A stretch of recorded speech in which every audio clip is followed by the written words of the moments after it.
नमस्कार, good morning बच्चों, कैसे हैं आप सभी। उम्मीद करता हूं अच्छे होंगे। गुड। चलिए, तो आज हम एक नया पोर्शन देखने वाले हैं डीसी मोटर में, ठीक। और वो पोर्शन है losses in DC generator, sorry losses in DC motor, ठीक है। चूंकि जनरेटर और मोटर में एक जैसी लॉसेस होती हैं, ठीक है। इसलिए जो लॉसेस आप मोटर में पढ़ रहे हैं वही जनरेटर में होती है, और जब जनरेटर में पढ़ते हैं वही लॉसेस मोटर में होती है, ठीक। तो लॉसेस इन डीसी मोटर, ठीक है ना। तो आप लोग हेडिंग डाल लीजिएगा लॉसेस इन डीसी मोटर, ठीक है।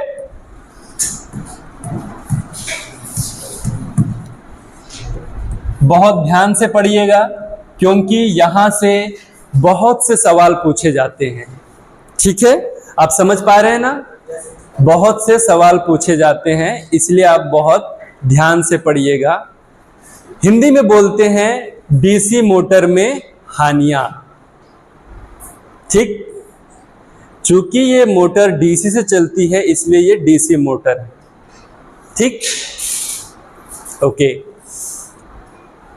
तो बच्चों, आप लोग देखते हैं कि डीसी मोटर में कुछ हानियां होती हैं। सवाल यह है कि कौन कौन सी हानियां होती हैं। हमें कैसे पता चलेगा कि डीसी मोटर में हानियां हो रही है, ठीक है।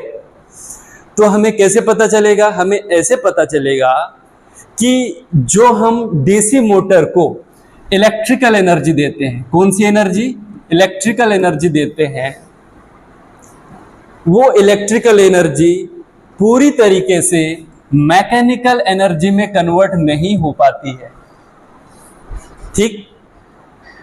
यदि इलेक्ट्रिकल एनर्जी पूरे तरीके से मैकेनिकल एनर्जी में कन्वर्ट नहीं हो पाता है, इसका मतलब हानियां हो रही, ठीक है। सवाल यह है कि कौन कौन सी हानियां हो रही है। तो आप लोगों को पता होना चाहिए कि कौन कौन सी हानियां हो रही है, ठीक है। तो हम आपको बताते हैं कि जो पहले प्रकार की हानि होती है उसे हम बोलते हैं कॉपर लॉस। कौन सा लॉस कहते हैं, कॉपर लॉस, ठीक है। अगर आपसे पूछे कि भाई कॉपर लॉस को कॉपर लॉस क्यों कहा जाता है, तो क्या जवाब दोगे आप लोग। जी, ये हानियां कॉपर के वाइंडिंग में होती है, ठीक है। गुड। हिंदी में क्या कहेंगे आप लोगों को पता है, ताम्र हानि, ठीक। जो दूसरे प्रकार की हानियां होती है बच्चों, उसे हम कहते हैं आयरन लॉस या कोर लॉस, ठीक।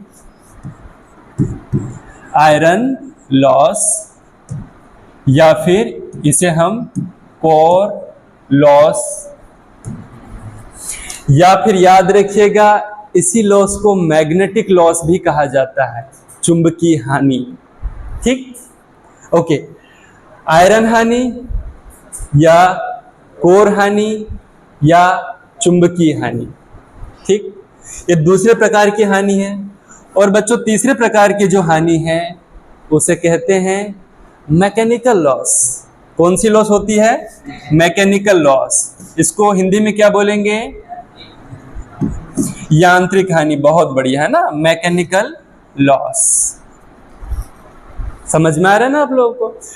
तो मुख्यतः 3 प्रकार की हानियां होती है डीसी मोटर में, ठीक। क्लियर है ना। गुड। कॉपर लॉस, जैसे कि मैंने आप लोगों को बताया था कि ये जो लॉसेस होती है, कॉपर लॉसेस जो होती है वो वाइंडिंग में होती है, और वाइंडिंग बनी होती है कॉपर की। तो आप लोगों को पता होना चाहिए कि डीसी मोटर के किस भाग में वाइंडिंग होती है, किस भाग में होती है, आर्मेचर में और फील्ड पोल में वाइंडिंग होती है। वेरी गुड, वेरी गुड, बहुत बढ़िया, है ना। तो जो आप लोगों को पता होना चाहिए कि जो ये हानि होती है कॉपर लॉस, एक तो होता है armature copper loss, armature copper loss, ठीक है, क्लियर है। और जो दूसरी हानि होती है आर्मेचर लॉस में, उसका नाम क्या है, series field copper loss, series field copper loss, ठीक है, ओके। और जो कॉपर लॉस में तीसरे प्रकार की हानि होती है वो कौन सी होती है, संट फील्ड कॉपर लॉस।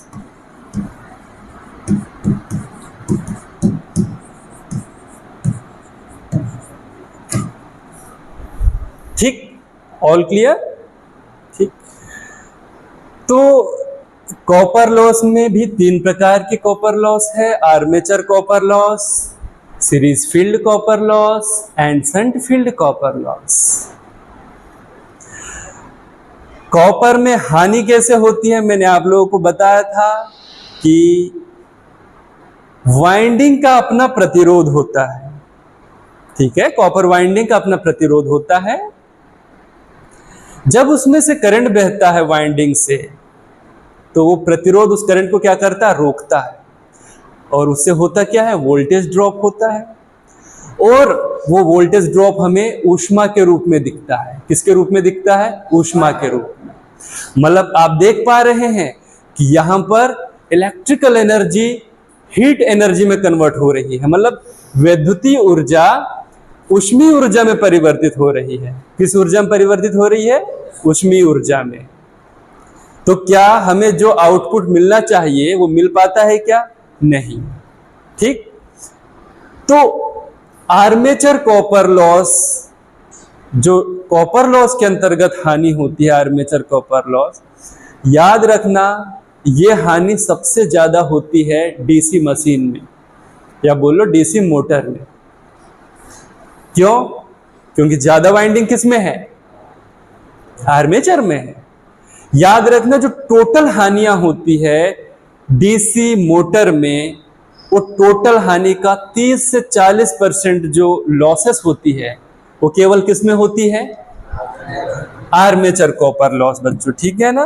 तो आप लोग को ये याद रखना है कि जो टोटल लॉस होता है उसका 30 से 40% केवल आर्मेचर कॉपर लॉस ही होता है, ठीक है, कोई दिक्कत तो नहीं है, ठीक। चलिए, सब कुछ क्लियर है ना, कोई दिक्कत तो नहीं। याद रखना जो कॉपर लॉस होता है वो वेरिएबल लॉस होता है बच्चों। कैसा होता है, वेरिएबल लॉस, ठीक है ना, वेरिएबल लॉस, ठीक। आप मुझे बता सकते हैं इस लॉस को वेरिएबल लॉस क्यों कहा जाता है, कम ज्यादा होता है। क्यों कम ज्यादा होता है बच्चों, है ना, जैसे जैसे लोड बदलता है वैसे वैसे ये हानियां बदलती है, मतलब लोड के साथ कॉपर लॉस बदलता है, याद रखें आप लोग, ठीक। तो ये वेरिएबल लॉस होता है कॉपर लॉस डीसी मशीन में। जो दूसरे प्रकार की हानि है वो कौन सी हानि है, series field copper loss. Series field winding, जैसा कि नाम से ही स्पष्ट है कि ये वाइंडिंग आर्मेचर के श्रेणी क्रम में होगी। किस क्रम में होगी, श्रेणी क्रम में होगी। किसके, आर्मेचर के श्रेणी क्रम में होगी, ठीक। तो जाहिर सी बात है जो सीरीज फील्ड कॉपर लॉस होगी वो भी वेरिएबल लॉस के ही अंतर्गत आता है, ठीक। याद रखेंगे कि जो सीरीज फील्ड कॉपर लॉस होता है, ठीक, या फिर आप बोल सकते हो फील्ड का जो लॉस होता है ना, क्योंकि आप आगे जाके देखेंगे कि जो संट फील्ड कॉपर लॉस है ये एक प्रकार की कांस्टेंट लॉस होती है, स्थिर हानि होती है, ठीक है ना। तो हम बोल सकते हैं कि जो सीरीज फील्ड कॉपर लॉस होता है वो टोटल लॉस का, मतलब कुल हानि का, याद रखेंगे आप लोग बच्चों 20 से 30% होता है। कितने परसेंट होता है? 20 से 30% होता है। ठीक, कुल हानि का 20 से 30% होता है। ठीक है, ऑल क्लियर? ठीक, आप लोगों को पता है कि जो कॉपर लॉस होता है ना, ये I²R लॉस होता है बच्चों। कौन सा होता है? I²R loss. ठीक, ये फॉर्मूला तो आप लोगों को पता ही होगा। अगर आपसे बोला जाए कि भाई करंट इतना दिया है और प्रतिरोध इतना दिया है, तो आप डीसी मोटर में फला हानि निकालिए, अमुक हानि निकालिए। ठीक, तो अब निकाल पाओगे? आप लोगों ने ध्यान दिया होगा जनरेटर का जब हमारा टेस्ट हुआ था तब हमने एक सवाल दिया था यहाँ से, है ना, और आप लोग काफी परेशान हो गए थे, है ना। कुल मिला के संघर्ष करते हुए दिखे थे आपके भैया, ये सवाल बड़ा कठिन हो गया था आप लोगों के लिए।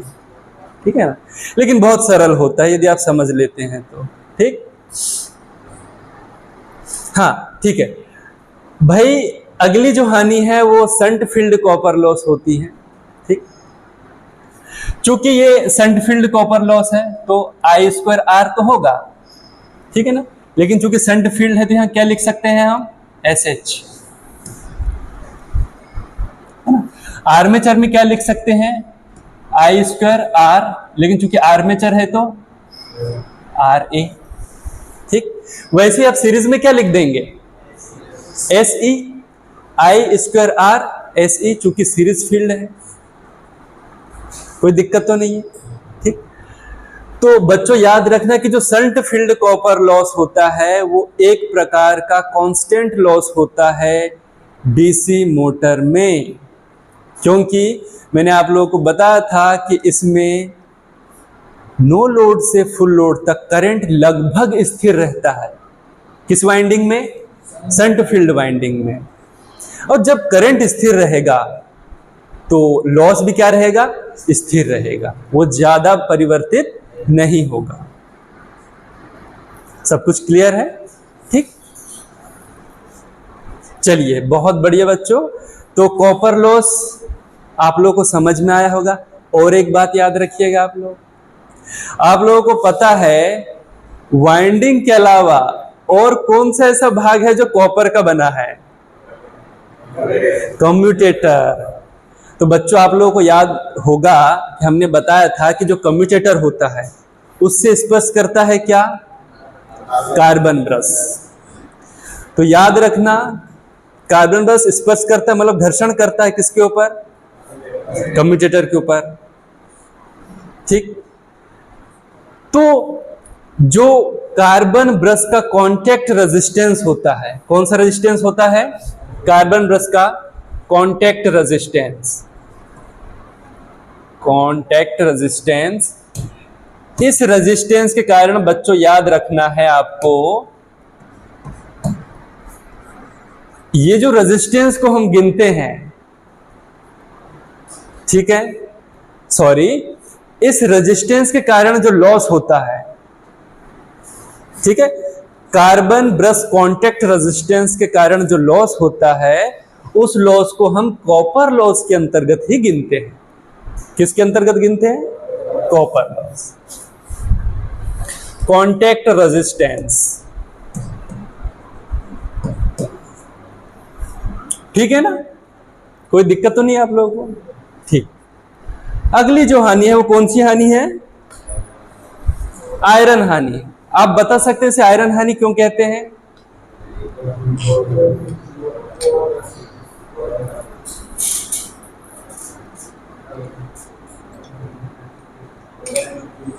है ना, क्योंकि ये हानि किसमें होती है? आयरन में, है ना, कोर में। और कोर किसका बनता है? आयरन का। Iron loss, right.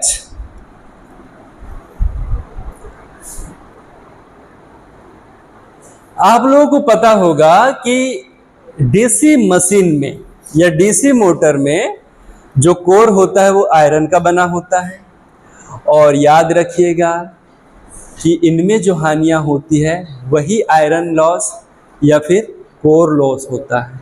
ठीक, कितने प्रकार की हानियां होती है ये? 2 प्रकार की हानियां होती है। बहुत बढ़िया। आप बता सकते हैं कौन कौन सी हानियां होती है 2 प्रकार की? है ना, एक तो होता है हिस्टेरिसिस लॉस,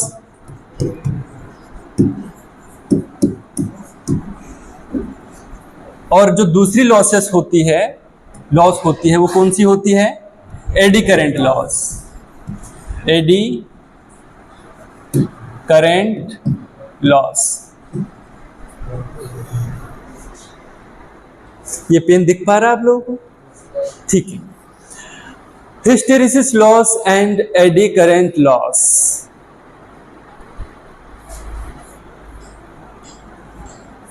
हिस्टेरिसिस को हिंदी में क्या कहा जाता है आप लोग पता है? शैथिल्य, है ना, तो इसको शैथिल्य हानि बोलेंगे। क्या बोलेंगे बच्चों? शैथिल्य हानि। और एडी करंट लॉस को हिंदी में क्या कहा जाता है? भंवर धारा हानि, है ना, बहुत बढ़िया, भंवर धारा हानि। ओके, तो बच्चों आप लोग बता सकते हैं कि हिस्टेरिसिस लॉस क्या होता है?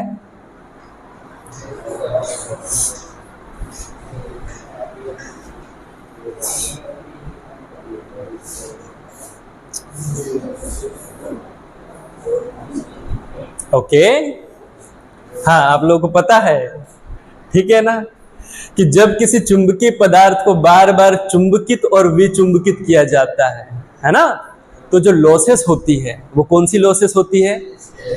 Hysteresis loss. ठीक, और मैंने आप लोगों को बताया था कि जब किसी चालक में विद्युत धारा प्रवाहित होती है तो उस चालक में जल में उत्पन्न भंवर के समान करंट प्रवाहित होने लगती है, और ये जो करंट होता है ये एडी करंट होता है। कौन सा करंट होता है बच्चों? एडी करंट होता है। ठीक, तो देखिए फिर हिस्टेरिसिस लॉस का एक फॉर्मूला होता है जो आपको याद रखना होगा। ठीक, आप लोग बता सकते क्या फॉर्मूला है? हाँ, W H is equal to eta B maximum 1.6 F into V. भाई ये सब कुछ किसमें होता है? वाट में होता है। किसमें होता है? वाट में। ठीक है, कोई दिक्कत तो नहीं है। आप लोग बता सकते हैं यहां पर बी क्या है? फ्लक्स घनत्व, है ना, फ्लक्स डेंसिटी। इसका मात्रक क्या होता है? वेबर पर मीटर स्क्वायर, है ना, या फिर टेस्ला, है ना। एफ क्या है बच्चों? फ्रीक्वेंसी हर्ट्ज में। और वी क्या है? आयतन, वॉल्यूम ऑफ कोर। किसका वॉल्यूम? कोर का, मतलब कोर का आयतन, है ना, मीटर क्यूब में। किसमें? मीटर क्यूब में। ठीक, तो ये बहुत इंपॉर्टेंट फॉर्मूला है, आपको याद रखना है। ठीक, आप लोग मुझे बता सकते हैं कि हिस्टेरिसिस हानि को दूर करने के लिए क्या उपाय किया जाता है डीसी मोटर में? जी, सिलिकॉन स्टील की पत्तियों का प्रयोग किया जाता है। किसका? सिलिकॉन स्टील, मतलब कुल मिला के सिलिकॉन स्टील का प्रयोग किया जाता है कोर के रूप में, याद रखिएगा। कौन सी हानि दूर करने के लिए? हिस्टेरिसिस हानि दूर करने के लिए। ओके, हम आते हैं एडी करंट लॉस पर। इसका फॉर्मूला बताइए जरा, है ना, W E is equal to K B maximum square F square T square, है ना। ये भी किसमें होगा बच्चों? वाट में।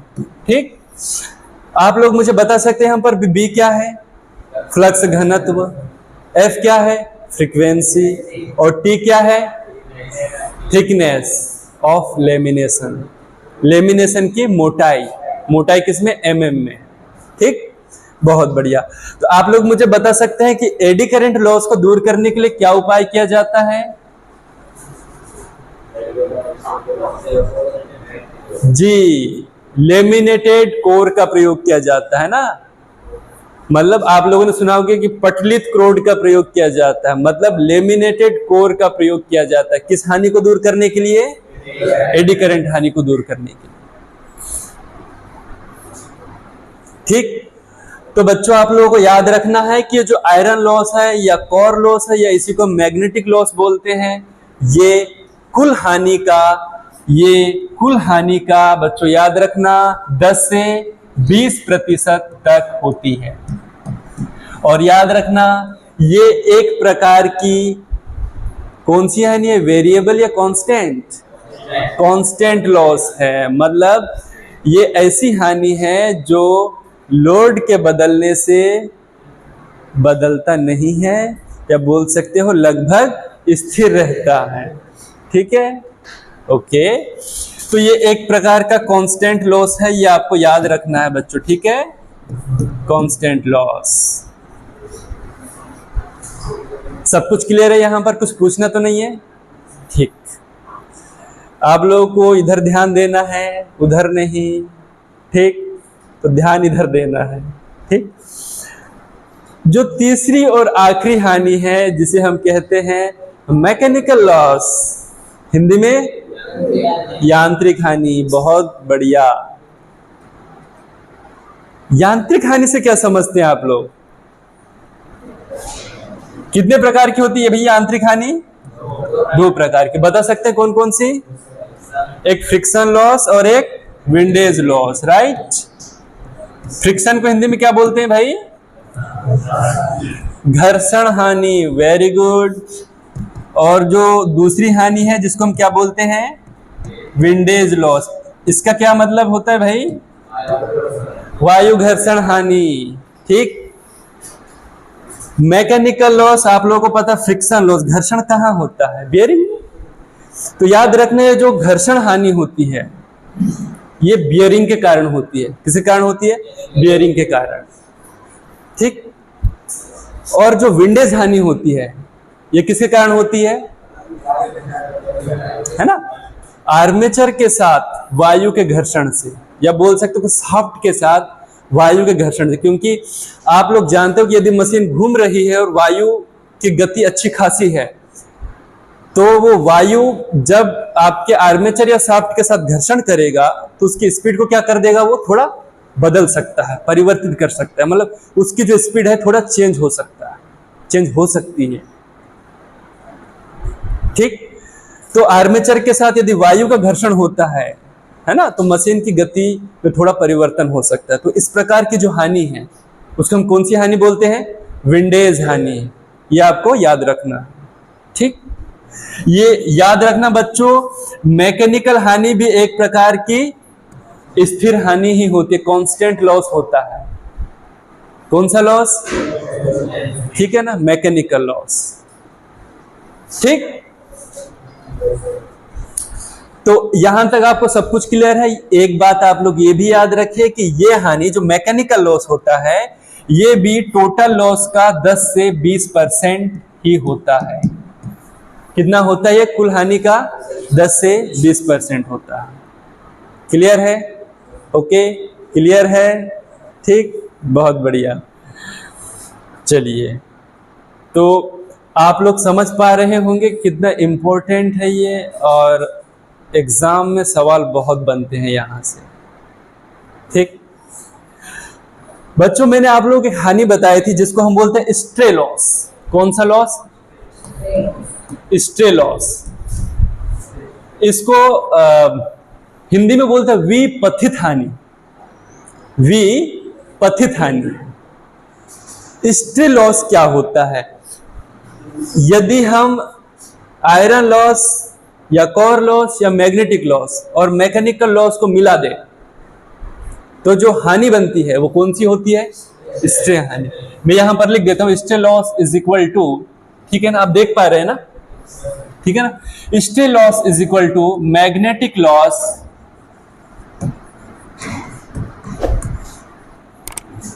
Plus mechanical loss.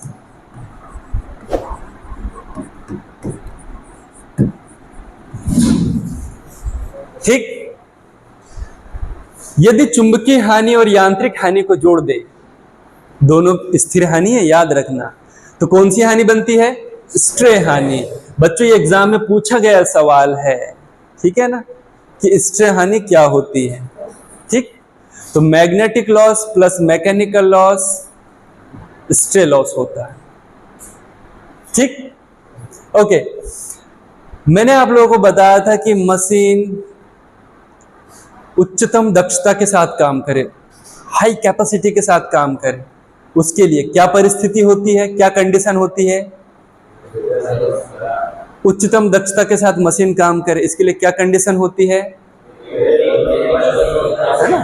Variable loss is equal to constant loss, मतलब परिवर्तनीय हानि या अस्थिर हानि स्थिर हानि के बराबर यदि है तो मशीन उच्चतम दक्षता के साथ काम करेगा।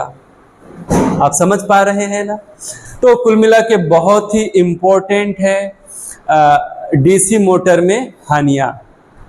ठीक, तो आप समझ पा रहे हैं, कोई दिक्कत तो नहीं है आप लोगों को, कोई सवाल तो नहीं है? ठीक, सब कुछ क्लियर है? ठीक है, तो आप लोग रिवीजन करके आ जाइएगा कल, ठीक है ना? आपसे यही उम्मीद है कि आप लोग कल पढ़ के आ जाएंगे। अगर आप पढ़ के नहीं आते हैं फिर क्या होगा, है ना? वही होगा जो मंजूरे खुदा होगा। ठीक है ना? तो कल मिलते हैं बच्चों, नमस्कार।